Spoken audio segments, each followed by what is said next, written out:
Hello guys, welcome to our new blog. আর তোমরা দেখছো 1 2 3 4 5 পাঁচমিশালি ব্লগার্স। আর তোমরা যারা চেও না তার জন্য আমি জয়, আর আমার সাথে আছে সোনালী। আর আজ আমরা যে জায়গাটাতে এসেছি সেই জায়গাটার ভিডিও তোমরা কিন্তু ইউটিউবে আশা করি কখনো দেখোনি। আর জায়গাটা এত সুন্দর জায়গা, মনে হচ্ছে আমরা সমুদ্রপুর সৈকতের পাশে দাঁড়িয়ে আছি।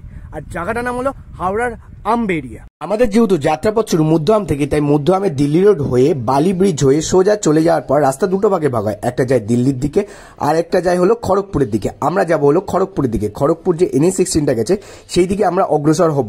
আর এই দিকে এগিয়ে যেতে যেতে আমাদের পড়বে উলবেড়িয়া মোড়। খেয়াল রাখবে উলবেড়িয়া মোড়ের ঠিক পরবর্তী স্টপেজ হলো বাগনান লাইব্রেরি মোড়। এই NH16 দিয়ে চলে এসে এই বাগনান লাইব্রেরি মোড়, তোমরা বাসে বাসে আসলে এখানে বাগনান লাইব্রেরি মোড়ে নামবে। তারপরে এখান দিয়ে দেখো একটা রাস্তা চলে গেছে বাদিক দিয়ে, এই যে রাস্তাটা সোজা চলে গেছে, এই রাস্তাটা সোজা চলে গেলে আমরা আমাদের ডেস্টিনেশনে পৌঁছে যাবো। বাগনান লাইব্রেরি মোড় থেকে যে রাস্তাটা গাদিয়ারা শ্যামপুরের দিকে যায় সেই দিকে আমাদের এবার এগোতে হবে। বাগনান থেকে সোজা চলে আসলে এটা হলো হোগলাসির মোড়। এই রাস্তাটা চলে গেছে শ্যামপুরের দিকে আর এই রাস্তাটা চলে গেছে কমলপুরের দিকে। এই কমলপুরের রাস্তা দিয়ে সোজা যেতে হবে। আর এই কমলপুরের রাস্তার সোজা কিছুক্ষণ এগোলেই পড়বে হলো দেউলি বাজার স্টপেজ। এই দেউলি বাজার স্টপেজ থেকে যে SBI গ্রাহক কেন্দ্র আর এখানে যে সরু গলিটা চলে গেছে, এই গলি দিয়ে সোজা গেলে আমবেরিয়া। এই দেউলি বাজার স্টপেজ থেকে আমবেরিয়া হলো 2.770 কিলোমিটার। আর এই রাস্তা দিয়ে সোজা কিছুক্ষণ যাওয়ার পর আমরা একটা পাড়ার মধ্যে দিয়ে কিছুক্ষণ অতিক্রম করার পর আমরা একটা রাস্তা পেলাম। রাস্তাটা ছিল না অসাধারণ, মানে রাস্তার মোড়গুলো কি সুন্দর আঁকে বাঁকে চলছে, মানে ছোটবেলায় পড়েছিলাম না গ্রামের পথ আঁকা বাঁকা ভাবে, ঠিক সেরকমই ফিল হচ্ছিল। আর রাস্তার দুপাশে সুন্দর গাছ, মনে হচ্ছে আমরা প্রকৃতির বুক দিয়ে মাঝখানে চিরে এগোচ্ছে এই রাস্তাটা। আমবেরিয়া যেতে যেতে আমরা এমন একটা জায়গায় দাঁড়িয়ে আছি, তোমরা শুধু জাস্ট ভিউটা দেখো পিছনে, মানে অসাধারণ। চারপাশে পুরো গাছ আর তার মাঝখান দিয়ে রাস্তাটা গেছে পুরো বাঁক নিয়ে, মানে জায়গাটা অসাধারণ লাগছে। আমবেরিয়ার নদীর পাড়টা কোন দিকে? ওই নদীর পাড় কোন দিক দিয়ে ঢুকবো সেটা বুঝি, নদীর পাড়টা কোন দিক দিয়ে ঢুকবো? এরপর কাকু বলল ওই মোড় থেকে ডান দিকে কিছুটা এগোলে আমাদের এই যে নদীর চরটা তোমরা দেখতে পাচ্ছ এর প্রবেশ পথটা পাবো।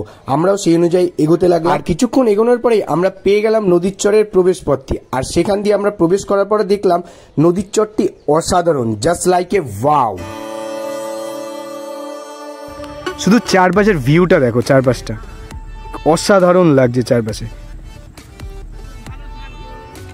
এই হলো নদী আর তার মাঝখানে একটা সুন্দর বিচের মতো হয়েছে বা চর পড়ে গেছে।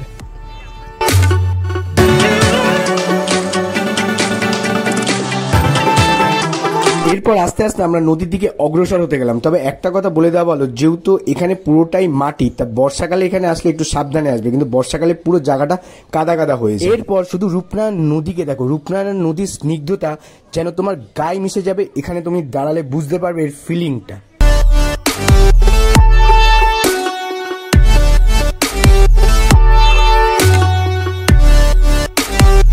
এখানে শুধু নদীর স্রোতের আওয়াজটা শোনো, অসাধারণ।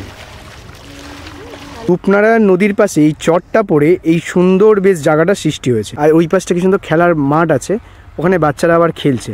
আর আস্তে আস্তে যত বিকেল হবে এখানে আস্তে আস্তে না জনসংখ্যা বাড়তে থাকবে।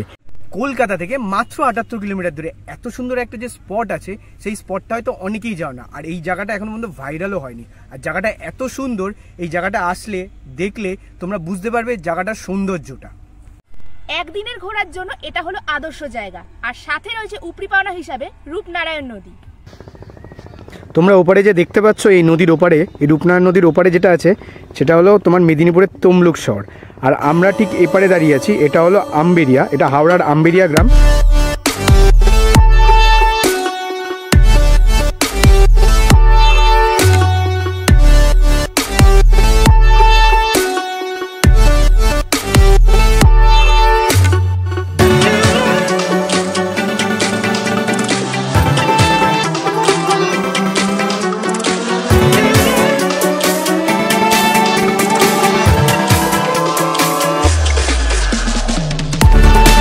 এরপর আমি নদীকে অনুভব করার জন্য নদীর দিকে এগোলাম। একটু রিস্কি ছিল বাট ট্রাই করলাম।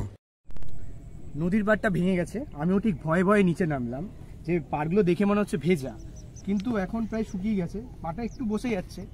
আর সত্যি কথা বলতে এই দেখো, দেখতে পাচ্ছ নদীর পাড়গুলো পুরো ভেঙে গেছে, মানে নদীর স্রোতে এটা রাখতে পারছে না। আর এখানে পুরো ভেঙে গেছে। আর এই নিচে নামার পর বেশ নিচটা মানে বেশ ঠান্ডা ঠান্ডা। আর এই পাশে সূর্য আর এই পাশে নদী, আর এক পাশে আমি আর এক পাশে প্রকৃতি, মানে কম্বিনেশনটা না হেভি লাগছে, মানে নিচটা দাঁড়ানোর পর উপরের থেকে নিচটা বেটার ফিল করছি। আর এরপর নদীকে আরো কাছ থেকে ফিল করার জন্য আর তোমাদেরকেও আরো কাছ থেকে নদীকে ফিল করানোর জন্য আমি চলে আসলাম নদীর খুব কাছে। আর এর পাশে পাড়টা দেখো যখন তখন ভেঙে পড়তে পারে এই পাশ, মানে নদীর স্রোতে এই পাড় আর নিজেকে ধরে রাখতে পারছে না। আমিও যে জায়গাটা দাঁড়িয়েছি সেটাও একটু রিস্কি, কারণ যখন তখন ভেঙে পড়তে পারে, কিন্তু তোমাদেরকে নদীকে আরো কাছ থেকে দেখানোর জন্য আমরা এই জায়গায় চলে আসলাম। আর এরপর উপরে উঠে এই জায়গার কিছু সিনেমেটিক ভিউ শুট করলাম, দেখে নাও কেমন লাগলো।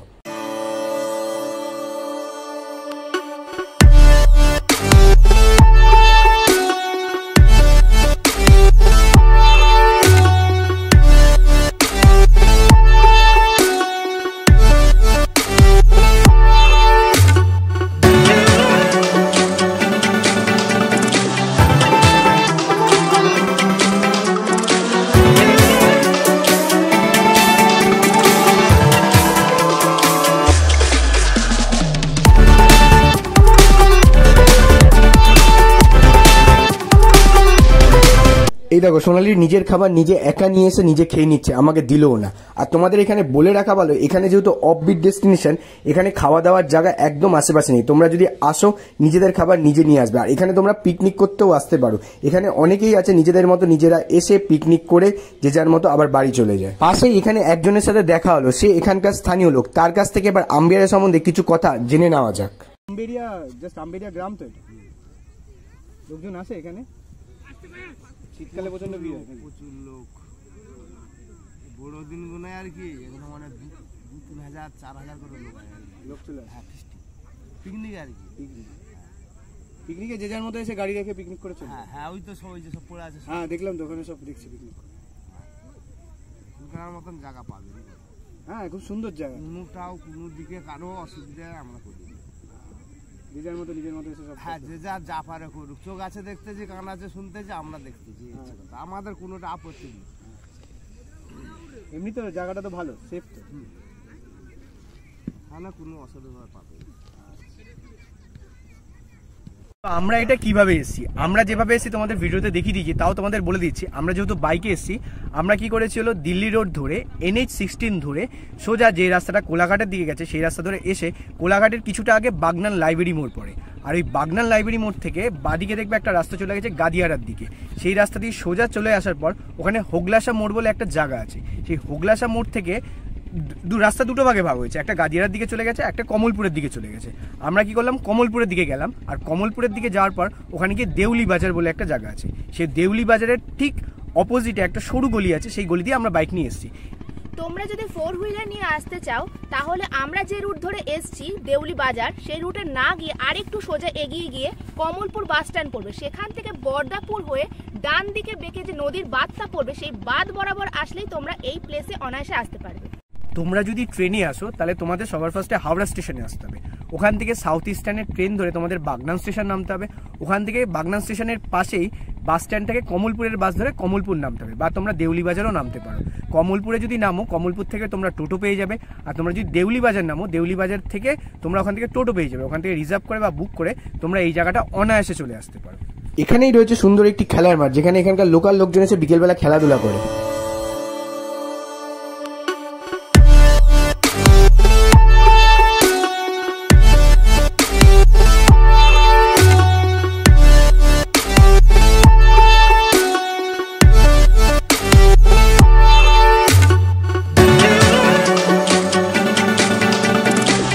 চারিদিকে শুধু তাকানো আছে, শুধু চড় আর চড়, যতটা যাবে ততটা চড়ও আছে। আর দূরে একটা প্রচণ্ড ভাটা আছে, দেখতে পাচ্ছ,